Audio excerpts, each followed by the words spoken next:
Hi friends, എല്ലാവർക്കും സ്മിതാസ് cooking വേൾഡിലേക്ക് സ്വാഗതം. ഇന്ന് ഉണ്ടാക്കുന്നത് സമ്മർ സ്പെഷ്യൽ ഒരു ജ്യൂസാണ്. മിക്സഡ് ഫ്രൂട്ട് ജ്യൂസാണ് ഉണ്ടാക്കുന്നത്. മിക്സഡ് ഫ്രൂട്ട് ജ്യൂസ് ഉണ്ടാക്കാൻ തുടങ്ങാം. ഇതിന് വേണ്ടിയിട്ട് ഞാൻ ഒരു ആപ്പിളാണ് എടുത്തിട്ടുള്ളത്. തൊലിയെല്ലാം കളഞ്ഞതിന് ശേഷം ചെറിയ കഷ്ണങ്ങളാക്കി എടുത്തതാണ്. അത് ഞാനൊരു മിക്സിയുടെ ജാറിലേക്ക് ഇട്ട് കൊടുത്തിട്ടുണ്ട്. ഒരു പഴം, റോബസ്റ്റ പഴമാണ് എടുത്തിട്ടുള്ളത്. അതും ചെറിയ കഷ്ണങ്ങളാക്കി അരിഞ്ഞെടുത്തത്. ഗ്രേപ്സ്, 4 സ്ട്രോബെറി അരിഞ്ഞത്.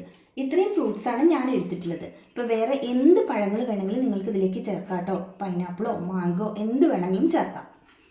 മധുരത്തിന് ആവശ്യമായി പഞ്ചസാര കൂടി ചേർക്കാം. 2 ടേബിൾ സ്പൂൺ പഞ്ചസാരയാണ് എടുത്തിട്ടുള്ളത്. ഇതിന് പകരമായിട്ട് തേൻ വേണമെങ്കിലും ചേർക്കാം കേട്ടോ.